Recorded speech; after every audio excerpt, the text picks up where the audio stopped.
ചോദിച്ചിട്ടുള്ള ഒരു കാര്യമാണ്, മിസ്സേ ഞങ്ങൾക്ക് വരുന്ന ഒരുപാട് ഡിസ്കോഴ്സസ് ഉണ്ട്, അതിൻ്റെയൊക്കെ ഫോർമാറ്റിൻ്റെ ഒരു വീഡിയോ ചെയ്യാൻ പറ്റുമോ? ലെറ്റർ ഒരുപാട് പേര് ചോദിച്ചിട്ടുണ്ട്, ഡയറി ചോദിച്ചിട്ടുണ്ട്, അതുപോലെ അഡ്വർടൈസ്മെന്റ്, ഇതൊക്കെ എങ്ങനെ എഴുതേണ്ടതെന്നൊക്കെ ഒരുപാട് പേര് ചോദിച്ചിട്ടുണ്ട്. സോ അങ്ങനെയുള്ളവർക്കും ഇത്തരത്തിലുള്ള വീഡിയോ തിരയുന്നവർക്കും ഇങ്ങോട്ട് പോരാ. നമ്മൾ എന്ത് ചെയ്യാൻ പോവാണ്? എല്ലാ ഫോർമാറ്റും നമ്മൾ സെറ്റ് ആക്കാൻ പോവാണ്. Okay, yes. അപ്പം നമുക്ക് പ്രധാനമായിട്ടും നമുക്ക് വരുന്ന ഡിസ്കോഴ്സ് എന്ന് പറയുന്നത് അല്ലെ, വരുന്ന ക്വസ്റ്റ്യൻസ് എന്ന് പറയുന്നത് നോക്കിക്കേ. ഒന്നാമതായിട്ട് സൂചനാ അധികാർ പത്രം. 8 മാർക്കിന് നമുക്ക് സൂചനാ അധികാർ പത്രം ചോദിക്കാറുണ്ട്. ഇപ്പോഴും പലർക്കും അതിൽ എന്തൊക്കെ പോയിന്റ്സ് ആണ് എഴുതേണ്ടത്, സാധാ ലെറ്ററും ഈ ലെറ്ററും തമ്മിൽ എന്ത് വ്യത്യാസമുള്ളത്, എന്തൊക്കെയാണ് കൂടുതലായിട്ട് ആഡ് ചെയ്യേണ്ടത്, 8 മാർക്ക് കിട്ടണമെങ്കിൽ എന്തൊക്കെയാണ് എഴുതേണ്ടത് എന്നൊക്കെയുള്ള ഡൗട്ട് ഉണ്ട്. സോ അത് ഇതോടെ തീരും. രണ്ടാമതായിട്ട് പത്രം അല്ലെ, ലെറ്റർ റൈറ്റിംഗ്. 6 മാർക്കിന് നമുക്ക് ലെറ്റർ റൈറ്റിംഗ് ചോദിക്കാറുണ്ട്. Then next diary. അഗൈൻ എത്ര മാർക്കടാ? 6 മാർക്കിന്. അപ്പൊ ഡയറി എഴുതുന്ന സമയത്ത് നമ്മൾ എന്തെല്ലാം കാര്യങ്ങളാണ് ശ്രദ്ധിക്കേണ്ടത് നമുക്ക് നോക്കണം. ദെൻ നെക്സ്റ്റ് പോസ്റ്റർ അല്ലെ. പോസ്റ്റർ 2 രീതിയിൽ ചോദിക്കാറുണ്ട്. ഒന്ന് സബ്ജക്റ്റ് തന്നിട്ട് നേരിട്ട് ഈ ഒരു സബ്ജക്റ്റ്, അതായത് ഇതിനെക്കുറിച്ച് ഒരു പോസ്റ്റർ തയ്യാറാക്കുക എന്ന് പറയും. അല്ലെങ്കിൽ എന്തെങ്കിലും ഒരു പ്രോഗ്രാം നടക്കുന്നുണ്ട്, ആ പ്രോഗ്രാം നടക്കുന്നതിനെ സംബന്ധിച്ച് ഒരു പോസ്റ്റർ തയ്യാറാക്കാൻ പറയും. അപ്പൊ ആ ഒരു പോസ്റ്ററിൽ, രണ്ടാമത് പറഞ്ഞ പോസ്റ്ററിൽ എന്താണ്, കുറച്ചധികം പോയിന്റ്സിലെ കുറച്ചധികം കാര്യങ്ങൾ നമ്മൾ ഉൾപ്പെടുത്തേണ്ടതുണ്ട്. അതെന്തൊക്കെയാണെന്ന് നമുക്ക് സെറ്റ് ആക്കണം. ദെൻ നെക്സ്റ്റ് വിജ്ഞാപനം അല്ലെ, ആഡ് അല്ലെ, അഡ്വർടൈസ്മെന്റ് എങ്ങനെയാണ് എഴുതുക, എന്തൊക്കെ പോയിന്റ്സ് എഴുതിയാലാണ് ഈ 8 മാർക്ക് കിട്ടുക. നിങ്ങൾക്ക് ശരിക്കും ഷോക്കായിരിക്കും. വളരെ കുറച്ച് കാര്യം എഴുതിയാൽ മതി, നിങ്ങൾക്ക് 8 മാർക്ക് കിട്ടും. ദെൻ നെക്സ്റ്റ് അനുച്ഛേദം അല്ലെ, നമുക്ക് വരുന്ന ഒരു ചോദ്യമാണ് അനുച്ഛേദം അല്ലെ. ബയോഡാറ്റ തന്നാൽ അതിന് നമ്മൾ എന്ത് ചെയ്യണം? അനുച്ഛേദാക്കി മാറ്റി എഴുതണം. അപ്പൊ എന്തൊക്കെ മാറ്റങ്ങളാണ് വരുത്തേണ്ടതെന്ന് നമ്മൾ കൃത്യമായിട്ട് പഠിക്കണം. കാരണം എത്ര മാർക്ക്? 4 മാർക്കിന്റെ ചോദ്യമാണ്. ഓക്കെ, അപ്പൊ ഇത്രയും കാര്യങ്ങൾ എന്ത് ചെയ്യാണ് നമ്മൾ ഈ ഒരു വളരെ കുറഞ്ഞ സമയം കൊണ്ട് വളരെ സിമ്പിൾ ആയിട്ടുള്ള രീതിയിൽ പഠിക്കുകയാണ്. ഒന്നാമതായിട്ട് സൂചനാ അധികാർ പത്രം. അതെ, ഇത്ര കാര്യങ്ങളാണ് എൻ്റെ മക്കൾ ശ്രദ്ധിക്കേണ്ടത്. ആദ്യം തന്നെ ചെറിയ കുട്ടികളോട് പറയുന്ന പോലെ പറയാണ്, പെന്നും പെൻസിലൊക്കെ ആയിട്ട് പോവാ, സ്കെയിലൊക്കെ കൊണ്ട് പോവാ കേട്ടോ. എന്താണ്? സ്കെയില് വേണം, കാരണം ബോക്സ് നിർബന്ധമാണ് കേട്ടോ. അപ്പം ആദ്യം നിങ്ങൾ എന്ത് ചെയ്യണം? ഒരു ബോക്സ് വരയ്ക്കുക. ദെൻ നിങ്ങൾ ആദ്യം തന്നെ സൂചനാധികാര പത്രം എന്നുള്ള ക്വസ്റ്റ്യൻ വായിച്ച സമയത്ത് നിങ്ങൾ ചെയ്യേണ്ടത് ആദ്യം തന്നെ എന്ത് ചെയ്യുക? ഒരു ബോക്സ് വരച്ചിട്ട് എന്ത് ചെയ്യണം മക്കളെ? ഇതേ ഇവിടെ 10 രൂപ അല്ലെ, അതായത് ഒരു 10 റുപ്പീസിന്റെ സ്റ്റാമ്പ് നിർബന്ധമായിട്ടും സൂചനാധികാർ പത്രത്തിൽ നിർബന്ധമാണ്. അതില്ലാതെ നിങ്ങൾ എഴുതിയാൽ നിങ്ങൾക്ക് മാർക്ക് കിട്ടൂല. ഓക്കെ, അപ്പൊ നിങ്ങൾ ആദ്യം ചെയ്യേണ്ടത് എന്താണ്? 10 രൂപയുടെ ഒന്നുമില്ലല്ലോടാ, ഒരു സ്റ്റാമ്പ് വേണം, അത്ര ഓർത്താൽ മതി കേട്ടോ. അപ്പൊ എന്താണ്? 10 രൂപ. ആരൊക്കെയോ ചോദിച്ചിട്ടുണ്ടായിരുന്നു അതിൽ 10 റുപ്പീസിന് ഇംഗ്ലീഷിൽ എഴുതി വെച്ചാൽ മതി എന്നൊക്കെ അല്ലേ. ഇത് സിമ്പിൾ അല്ലേടാ, 10 എഴുതുന്നു, റുപ്പയെന്ന് എഴുതുന്നു. ഇത്രയും കാര്യം നിങ്ങൾ ആദ്യം ചെയ്യാം. അത് കഴിഞ്ഞിട്ട് നിങ്ങൾ ചെയ്യേണ്ടത് നോക്കിക്കേ, നേരെ ഓപ്പോസിറ്റ് സൈഡിലേക്ക് വരാം. ലെഫ്റ്റ് സൈഡിൽ എന്ത് എഴുതണം? പ്രേക്ഷക. ഈ പ്രേക്ഷക എന്ന് പറയുന്ന ആള് നമുക്ക് ചോദ്യത്തിൽ നിന്ന് തന്നെ കിട്ടും. നമുക്ക് തന്ന സൂചനാധികാര പത്രം എഴുതാൻ തന്ന ചോദ്യത്തിൽ ഉണ്ടാവും എന്താ? എന്തെങ്കിലും ഒരു സംഭവത്തെ കുറിച്ചായിരിക്കും എന്ത് ലെറ്റർ എഴുതുന്നത് അല്ലെ. അപ്പൊ അത് എഴുതുന്ന ഒരാളുണ്ടാവില്ലേ? ആരാണോ എഴുതുന്നത്,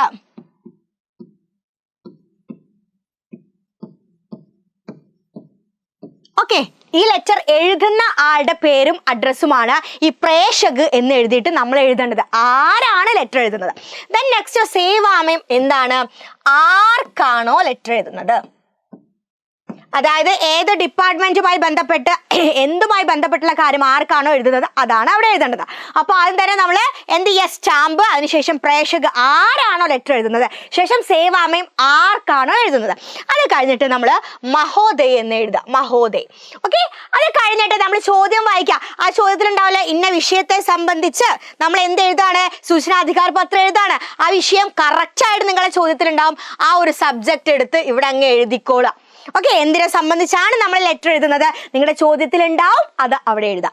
അതിനുശേഷം സന്ദർഭ. ഇത് നിങ്ങൾ ഏത് ചോദ്യമായാലും ഏത് സബ്ജക്റ്റ് ആയാലും സന്ദർഭ നിങ്ങൾ എന്ത് എഴുതിയാൽ മതിയടാ? സൂചനാ അധികാർ അധിനിയമ 2005 എന്ന് തന്നെ എഴുതാം. വിഷയം ഏതുമായിക്കോട്ടെ, സന്ദർഭ ഇത് തന്നെ നിങ്ങൾ എഴുതി വെക്കാം. അതിനുശേഷം മാംഗി ഗയി സൂചന കാ വിവരണം, അതായത് ചോദ്യങ്ങൾ ആണ് എഴുതേണ്ടത്. ചോദ്യങ്ങൾ. ഓക്കെ, അപ്പൊ നിങ്ങളിപ്പോ ഒരു സബ്ജക്റ്റിനെ കുറിച്ചല്ലേ എഴുതുന്നത്, അപ്പൊ ആ വിഷയവുമായി ബന്ധപ്പെട്ടിട്ടുള്ള ചോദ്യങ്ങൾ, ഒന്നിലധികമോ ചോദ്യങ്ങൾ ഉത്തരം എഴുതേണ്ടതില്ല. ഓക്കെ, അത് കഴിഞ്ഞിട്ട് നോക്കിക്കേ, ഇവിടെ റൈറ്റ് സൈഡിൽ താഴെയായിട്ട് ഈ ഇവിടെ തന്നിട്ടുള്ള ഈ പ്രേക്ഷകില്ലേ, ഈ പ്രേക്ഷക തന്നെയാണ് കേട്ടോ ഇവിടെ എഴുതേണ്ടത്. അതായത് ആരാണ് എഴുതുന്നത്. ഓക്കെ, എഴുതുന്ന ആളിതാ ഭവതീ നേഴ, അവരുടെ എന്ത് പേരാ? നാം കൊടുക്കുക.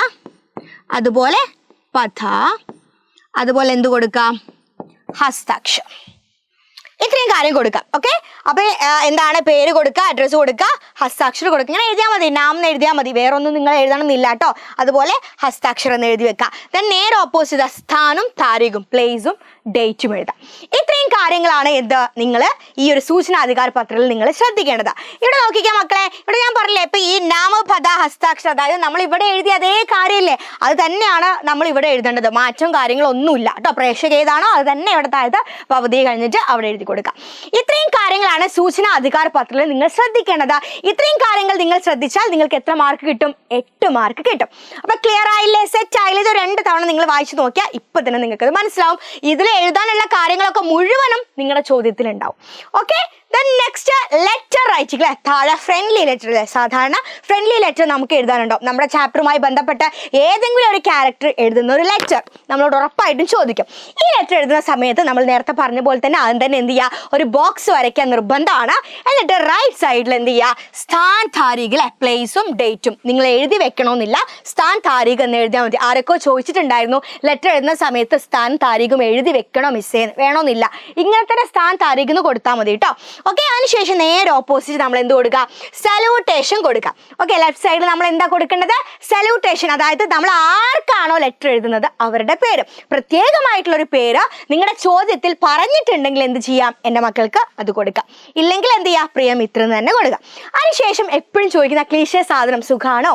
ഞാനൊരു കാര്യം പറയാൻ വേണ്ടിയിട്ടാണ് ലെറ്റർ എഴുതുന്നത്, അത് പറയാം. എങ്ങനെയാ നോക്കിക്കേ, തും കൈസേ ഹോ, ഖുശ് ഹേ നാ, मैं यहाँ कुशल से हूँ, एक बात बताने के लिए मैं ये पत्र लिखता हूँ. എല്ലാ ലെക്ചറിലും നമുക്ക് എഴുതാൻ പറ്റുന്ന ഒരു കാര്യമാണ് ഇത്. ഓക്കെ, അത് കഴിഞ്ഞിട്ടാണ് നമ്മുടെ സബ്ജക്റ്റ് എന്താണ് ചോദ്യത്തിൽ പറഞ്ഞത്. അത് വളരെ ഇമ്പോർട്ടൻ്റ് ആയിട്ടുള്ള കാര്യങ്ങൾ 1, 2, 3 സെന്റൻസിൽ ചുരുക്കി എഴുതാം. അതെങ്ങനെയാ കൺക്ലൂഡ് ചെയ്യാൻ നോക്കിക്കേ, വാപ്പസി പത്രിക ഇന്റസാർ മേം, മറുപടി കത്ത് പ്രതീക്ഷിക്കുന്നു എന്ന് പറയുന്നു.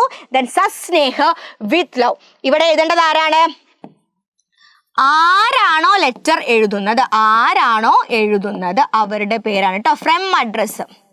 ഓക്കെ, ഫ്രം അഡ്രസ് ആണ് തുമാരാ മിത്ര ഹസ്താക്ഷർ. പേരെഴുതാ, സൈനൊന്നും ഇട്ട് വെക്കേണ്ട, ഹസ്താക്ഷരം എഴുതാം. ആരാണോ ലെറ്റർ എഴുതുന്നത്. നേരെ ഓപ്പോസിറ്റ് എന്താ, ടു അഡ്രസ്സ്. ഇതാ ഇതുപോലെ ബോക്സ് വരച്ച് സേവാമേം നാം പദ എന്ന് എഴുതിയാൽ മതി. നിങ്ങൾ അഡ്രസ്സും പേരൊന്നും എഴുതണമെന്നില്ല.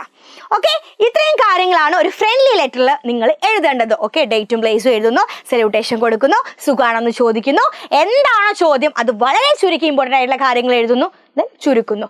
അത്രയും കാര്യങ്ങൾ മാത്രം എന്ത് ചെയ്താൽ മതി, ഈ ഒരു ലെറ്ററിൽ നിങ്ങൾ ശ്രദ്ധിച്ചാൽ മതി. നിങ്ങൾക്ക് 6 മാർക്ക് ഉറപ്പായിട്ടും കിട്ടും. ഫോർമാറ്റ് ശരിയാണെങ്കിൽ മാത്രമേ നിങ്ങൾക്ക് എന്ത് കിട്ടുള്ളൂ, ഫുൾ മാർക്ക് കിട്ടുള്ളൂ.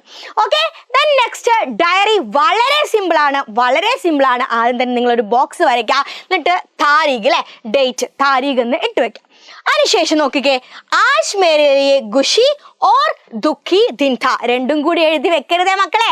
നിങ്ങളുടെ ചോദ്യത്തിൽ ഉണ്ടാവും എന്താ, സന്തോഷമുള്ള ഒരു കാര്യമാണ് ഡയറിയിൽ എഴുതുന്നത് എങ്കിൽ നമുക്ക് എന്ത് കൊടുക്കാം, ഖുഷി കൊടുക്കാം അല്ലെ. ഹാപ്പിയാണ്, വളരെ ഹാപ്പിയാണ്, അപ്പൊ നമുക്ക് എന്ത് എഴുതാം, ഖുഷി കൊടുക്കാം. പിന്നെ സങ്കടമാണ് അല്ലെ, സാഡ് ആയിട്ടുള്ള ഒരു കാര്യമാണ് പറയുന്നതെങ്കിൽ നമുക്ക് ദുഃഖി കൊടുക്കാം. ഓക്കെ, അപ്പോൾ ആജ് മേരെ ലിയേ ഖുഷി ദിൻ ഥാ അല്ലെങ്കിൽ ആജ് മേരെ ലിയേ ദുഃഖി ദിൻ ഥാ എന്ന് പറയാം. അത് ചോദ്യം വായിക്കുമ്പോൾ നമുക്ക് മനസ്സിലാവുമല്ലോ അല്ലെ. യെസ്, അതിനുശേഷമാണ് സബ്ജക്റ്റ് അല്ലെ, അതായത് നമ്മുടെ ക്വസ്റ്റ്യൻ എന്താണോ പറഞ്ഞത്, നമ്മുടെ ചോദ്യത്തിൽ പറഞ്ഞ കാര്യം വളരെ ചുരുക്കി എഴുതാം. ഓക്കെ, ദെൻ എങ്ങനെയാണ് നമ്മുടെ ഡയറി എങ്ങനെയാ നോക്കിക്കാൻ അവസാനിപ്പിക്കുന്നത്, ആജ് കാ ദിൻ, ഇന്നത്തെ ദിവസം മേം കഭി നഹീ ഭൂലൂങ്ക, ഞാൻ ഒരിക്കലും മറക്കില്ല. സന്തോഷമാണെങ്കിലും നമ്മൾ മറക്കില്ല, സങ്കടമാണെങ്കിലും നമ്മൾ മറക്കില്ല. അപ്പൊ എന്ത് ചെയ്യാം, ഏതായാലും നമുക്ക് എന്ത് ചെയ്യാം, ഇത് എഴുതാം. ഓക്കെ, അതിനുശേഷം ഹസ്താക്ഷർ എന്ന് കൊടുക്കും. ഇത്രയും കാര്യങ്ങൾ മാത്രമാണ് നിങ്ങൾ ഡയറിയുടെ കാര്യത്തിൽ ശ്രദ്ധിക്കേണ്ടത്. ക്ലിയർ അല്ലേ? ഡേറ്റ് കൊടുക്കുന്നു, ദെൻ ഇന്നത്തെ ദിവസം എങ്ങനെ ഉണ്ടായിരുന്നു എന്ന് പറയുന്നു, സബ്ജക്റ്റ് എന്താണോ അത് എഴുതുന്നു, ദെൻ അതിനുശേഷം എന്ത് ചെയ്യുന്നു, നമ്മൾ ഈ ദിവസം ഒരിക്കലും മറക്കില്ല എന്ന് പറയുന്നു, ഒരു ഒപ്പിട്ടു. ഇത്രയും കാര്യങ്ങൾ ചെയ്തിട്ടുണ്ടെങ്കിൽ നിങ്ങൾക്ക് 6 മാർക്ക് ഉറപ്പാണ്. ഓക്കെ, ദെൻ നെക്സ്റ്റ് പോസ്റ്റർ അല്ലെ, ഒരു സബ്ജക്റ്റുമായി ബന്ധപ്പെട്ട ഒരു പ്രോഗ്രാം നടക്കുന്നുണ്ട് നിങ്ങളുടെ സ്കൂളിൽ, അല്ലെങ്കിൽ എവിടെയെങ്കിലും ഒരു പ്രോഗ്രാം നടക്കുന്നു, അതുമായി ബന്ധപ്പെട്ടിട്ടുള്ള ഒരു പോസ്റ്റർ ആണെങ്കിൽ നിങ്ങൾ ആദ്യം ചെയ്യണത് കാര്യക്രം, അതായത് എന്താണ് പ്രോഗ്രാം, അതാണ് നിങ്ങൾ ആദ്യം എഴുതേണ്ടത്. ഫസ്റ്റ് സ്റ്റെപ്പ് കാര്യക്രം എന്നല്ല എഴുതി വെക്കേണ്ടത്. കാര്യക്രം എന്ന് പറയുന്നത് പ്രോഗ്രാം അല്ലെ. ചിലപ്പോൾ ഫിലിം ഫെസ്റ്റിവൽ ആയിരിക്കാം, ചിലപ്പോൾ ഒരു നാടകമായിരിക്കാം, ചിലപ്പോൾ എന്തായിരിക്കും സംഗോഷ്ഠി കാര്യങ്ങളായിരിക്കാം അല്ലെ, ചിലപ്പോൾ എന്തെങ്കിലും ഒരു സബ്ജക്റ്റുമായി ബന്ധപ്പെട്ട ബോധവൽക്കരണ ക്ലാസ് ആയിരിക്കാം. ഓക്കെ, അതെന്താണോ നിങ്ങളുടെ ചോദ്യത്തിൽ അത് വളരെ വ്യക്തമായിട്ട് തന്നിട്ടുണ്ട് തന്നിട്ടുണ്ടാവും. അതെന്ത് ചെയ്യുക, ആദ്യം ഇവിടെ എഴുതുക. കാര്യക്രമം നല്ല എഴുതേണ്ടത്. എന്താണ് പ്രോഗ്രാം, സങ്കോഷ്ഠിയാണ്, സങ്കോഷ്ഠി എന്ന് എഴുതുക. ഓക്കെ, അതിനുശേഷം വിഷയം സബ്ജക്റ്റ് ആണ് നമ്മൾ എഴുതേണ്ടത്. ഓക്കെ, അപ്പൊ എന്താണ്, ഇപ്പൊ ഒരു ക്ലാസ് നടക്കുന്നുണ്ടെങ്കിൽ ഒരു വിഷയത്തെ സംബന്ധിച്ചായിരിക്കും. ഒരു സെമിനാർ നടക്കുന്നുണ്ടെങ്കിൽ ഒരു സബ്ജക്റ്റ് ഉണ്ടാവും. ഒരു ഫിലിം ആണെങ്കിൽ, ഒരു ഫിലിം ഫെസ്റ്റിവൽ ആണെങ്കിൽ ഏതെങ്കിലും ഒരു ഫിലിം ഉണ്ടാവും അല്ലെ. അതുപോലെ നാടകമാണെങ്കിൽ ഏതെങ്കിലും ഒരു നാടകം ഉണ്ടാവും, ഒരു പേരുണ്ടാവില്ലേ. അപ്പൊ അതാണ് നിങ്ങൾ രണ്ടാമതായിട്ട് എഴുതേണ്ടത്. അതിനുശേഷം നിങ്ങൾ എഴുതേണ്ടത് ഡേറ്റ് ആണ്, ഡേറ്റ്. ഓക്കെ, അപ്പൊ നിങ്ങൾക്ക് ഏതെങ്കിലും ഒരു ഡേറ്റ് ഉണ്ടാവുമല്ലോ അല്ലെ. ചിലപ്പോൾ ചോദ്യത്തിൽ ഒരു ഡേറ്റ് ഉണ്ടാവും, ഇല്ലെങ്കിൽ നിങ്ങൾക്ക് ഇഷ്ടമുള്ള ഒരു ഡേറ്റ്. ഇപ്പൊ എന്താണ് 12 ഡിസംബർ 2014 അല്ലെങ്കിൽ 25 ഏതെങ്കിലും ഒരു ഡേറ്റ് നിങ്ങൾ എഴുതി വെക്കും. അതിനുശേഷമാണ് എന്ത് കൊടുക്കേണ്ടത്, ടൈം നിങ്ങൾ കൊടുക്കുക. ടൈം നിങ്ങൾ കൊടുക്കുന്ന സമയത്ത് നിങ്ങൾ ശ്രദ്ധിക്കേണ്ട കാര്യം നോക്കുക. രാവിലെ ആണെങ്കിൽ എന്ത് ചെയ്യുക നോക്കിക്കേ, സുബഹ് ഒരു 10 ബജെ കൊടുക്കാം. ഓക്കെ, അത് കഴിഞ്ഞിട്ട് ഉച്ചയ്ക്കാണ് നിങ്ങൾ പ്രോഗ്രാം നടക്കുന്നത്. ഓക്കെ, ദോപഹർ എന്ന് എഴുതാം. ഈവനിങ് ആണെങ്കിൽ ഷാം എന്ന് എഴുതാം. രാത്രി ആണെങ്കിൽ രാത് എന്ന് എഴുതാം. ഏതായാലും എന്ത് ചെയ്യുക, ഈ ബജെ ഒന്ന് കൂട്ടി കൊടുക്കുക. ഓക്കെ, അതിനുശേഷം സ്ഥാനാണ്. സ്ഥാനാണെങ്കിൽ എന്ത് ചെയ്യുക, പ്ലേസ് അല്ലെ. പ്ലേസ് എന്ന് പറഞ്ഞാൽ എന്താ, പ്ലേസ് എന്ന് പറഞ്ഞാൽ എന്താണ്, പ്ലേസിന്റെ സ്ഥാനത്ത് എന്താ എഴുതേണ്ടത്. സ്കൂൾ ആണെങ്കിൽ സ്കൂൾ സഭാഭവൻമേ, സ്കൂൾ ഹോൾമേ. ഇനിയിപ്പോൾ പഞ്ചായത്താണ്, പഞ്ചായത്ത് ഹോൾമേ. ഓക്കെ, എന്താണ് ഹോൾമേം എന്ന് ചേർത്ത് കൊടുക്കുക. എന്താണ്, പ്ലേസിന്റെ നേരെ എന്ത് ചെയ്യുക, ആ സ്ഥലം കൊടുത്തിട്ട് മേം എന്ന് ചേർത്ത് കൊടുക്കുക. അതിനുശേഷം സബ്കാ സ്വാഗത്, ഓൾ ആർ വെൽക്കം, എല്ലാവരെയും വെൽക്കം ചെയ്യുന്നു. ഇത്രയും കാര്യങ്ങളാണ്. അപ്പൊ നമ്മൾ പോസ്റ്റർ എന്നുള്ള ഒരു ക്വസ്റ്റ്യൻ കാണുമ്പോൾ നമ്മൾ ആദ്യം എന്താണ് പ്രോഗ്രാം ചോദ്യത്തിലുണ്ടാവും, അത് എഴുതുന്നു. അതിനുശേഷം എന്താണ് ആ പ്രോഗ്രാമിന്റെ സബ്ജക്ട് ചോദ്യത്തിലുണ്ടാവും, അത് എഴുതുന്നു. ഡേറ്റ് നിങ്ങൾക്ക് ഇഷ്ടമുള്ളത് എഴുതാം. ദെൻ സമയം നിങ്ങൾക്ക് ഇഷ്ടമുള്ളത് കൊടുക്കാം. അതിനുശേഷം സ്ഥലം അല്ലെ, സ്കൂൾ ആണെങ്കിൽ നിങ്ങൾ സ്കൂൾ ഹോൾ, ഇനി പഞ്ചായത്ത് ഏതെങ്കിലുമൊക്കെ ആണെങ്കിൽ ഒരു ഹോൾ അങ്ങ് കൂട്ടിച്ചേർത്താൽ മതി. അതിനുശേഷം എല്ലാവരെയും വെൽക്കം ചെയ്യുന്നു. ഇത്രയും കാര്യങ്ങൾ എഴുതിയാൽ നിങ്ങൾക്ക് 6 മാർക്കാണ് കിട്ടുന്നത്. ക്ലിയർ അല്ലേ? അപ്പൊ പോസ്റ്റർ എഴുതുന്ന സമയത്ത് ഇത്രയും കാര്യങ്ങളാണ് നിങ്ങൾ ശ്രദ്ധിക്കേണ്ടത്. അടുത്തത് ഏതാടാ, അഡ്വർടൈസ്മെന്റ്. ഒരുപാട് പേര് ചോദിച്ചിട്ടുണ്ട്, ആഡ് എങ്ങനെയാ, വിജ്ഞാപനം എങ്ങനെയാ മിസ്സേ എഴുതുക. ഇങ്ങനെ ആദ്യം തന്നെ ശീർഷക കൊടുക്കുക. ഒരു ബോക്സ് വരച്ചിട്ട് ആദ്യം നിങ്ങൾ ചെയ്യേണ്ട എന്താ, ശീർഷക. അതായത് എന്തെങ്കിലും ഒരു പ്രൊഡക്റ്റ് നിങ്ങൾക്ക് തരുമല്ലോ, ഈ പ്രൊഡക്റ്റിനെ കുറിച്ചാണ് നിങ്ങൾ എന്ത് ചെയ്യുന്നുണ്ട്, ആഡ് തയ്യാറാക്കേണ്ടത്. അപ്പൊ ആ പ്രൊഡക്റ്റ് എന്താണെന്നുള്ളത് എന്ത് ചെയ്യുക, അതാണ് നിങ്ങൾ ഈ ശീർഷകിന്റെ സ്ഥാനത്ത് കൊടുക്കുക. അതിനുശേഷം എന്ത് ചെയ്യുക, ഒരു പിക്ക് വരയ്ക്കുക. ദെൻ എന്ത് കൊടുക്കാം, പ്രൈസ് കൊടുക്കാം, എല്ലാവരോടും വാങ്ങാൻ പറയാം. അത്രയും കാര്യങ്ങളാണ് കൊടുക്കേണ്ടത്. അപ്പൊ നമുക്ക് എന്ത് ചെയ്യാം, ഒരു എക്സാമ്പിൾ ചെയ്യട്ടെ. ഈ കേസിൽ നമുക്കൊരു എക്സാമ്പിൾ ചെയ്ത് നോക്കാം. നോക്കിക്കേ, ബാजार में सूरदास की पदमाला की सीडी निकली है, सीडी की बिक्री बढ़ाने के लिए विज्ञापन തയ്യാർ കരയും. അപ്പൊ എന്താണ്, സൂർദാസിന്റെ നമുക്ക് കിട്ടി നോക്കുക, സൂർദാസിന്റെ പദമാലയുടെ CD ആണ് നിങ്ങൾ വിൽക്കേണ്ടത്. ഓക്കെ, അപ്പൊ എന്താണ് ആ ഒരു ഹെഡിങ്, ശീർഷകം എന്നുള്ള സ്ഥാനത്ത് എന്താ കൊടുക്കേണ്ട, പദമാലയല്ലേ വിൽക്കുന്നത്, ആരുതാണ് അതിന്റെ താഴെ കൊടുക്കാം, പ്രൈസ് കൊടുക്കാം, ഒരു പിക്ചർ കൊടുക്കാം. ഇത്രയും മതി. നോക്കിക്കേ, യെസ്, ഇതുപോലെ ഒരു ബോക്സ് വരയ്ക്കാം. എന്നിട്ട് ഇങ്ങനെ ഇങ്ങനെ ഇങ്ങനെ ഇങ്ങനെ ഇങ്ങനെ ഇങ്ങനെ ഒരു കുത്തിവര ഇട്ടിട്ട് പദമാല എന്ന് എഴുതാം. ചോദ്യത്തിലുണ്ട് ആരുടെ പദമാലയാണ്, സൂർദാസ് കെ 10 പദോं की CD. ഇവിടെ ഇങ്ങനെ ഒരു ചെറിയൊരു ചിത്രം കൊടുക്കുന്നു. അപ്പൊ സിർഫ് കേവലം എത്ര, 100 രൂപ മാത്രം, വേറെ 100 രൂപ വേണമെങ്കിൽ നിങ്ങൾക്ക് 50 കൊടുത്തോ 20 കൊടുത്തോ, കേവലം 20 മാത്രം. നോക്കിക്കേ, ഗരീദേ മൻ കോ ഖുഷി സേ ഭരേ, വാങ്ങിക്കൂ, മനസ്സ് സന്തോഷം, മനസ്സിലെ സന്തോഷം കൊണ്ട് മനസ്സിൽ നിറയ്ക്കും. ഓക്കെ, അപ്പൊ അതുപോലെ നിങ്ങൾക്ക് ഏത് പ്രൊഡക്റ്റ് ആയാലും നിങ്ങൾക്ക് എന്ത് ചെയ്യാം, ഇവിടെ ഈ കാര്യങ്ങൾ മാത്രം എന്ത് ചെയ്താൽ മതി, നിങ്ങൾ മാറ്റി കൊടുത്താൽ മതി, നിങ്ങൾക്ക് അടിപൊളിയായിട്ട് മാർക്ക് കിട്ടും.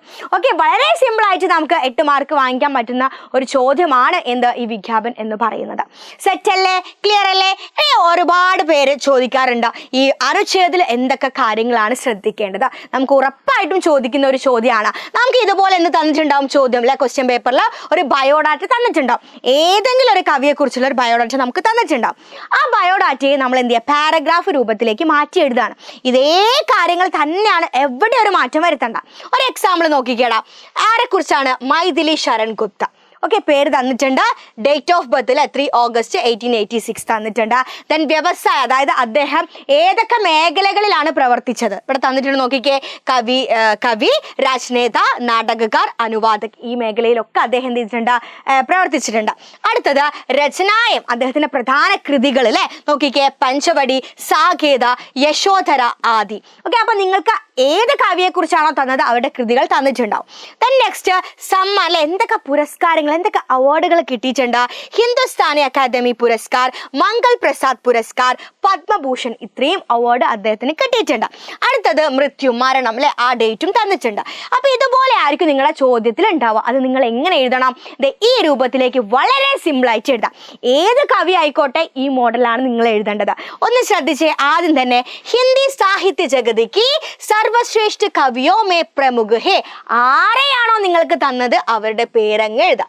അപ്പൊ ഈ ഭാഗം എന്ത് ചെയ്യുക? ഒന്ന് ഓർത്ത് വെക്കാട്ടോ. ഹിന്ദി സാഹിത്യ ജഗതിക്ക് സർവശ്രേഷ്ഠ കവിയോ മേ പ്രമുഖ ഹേ, അല്ലെ, ഹിന്ദി സാഹിത്യ ജഗതിക്ക് കവിയോ മേ പ്രമുഖ ഹേ, ആരോ ആ തന്ന കവിയുടെ പേര്.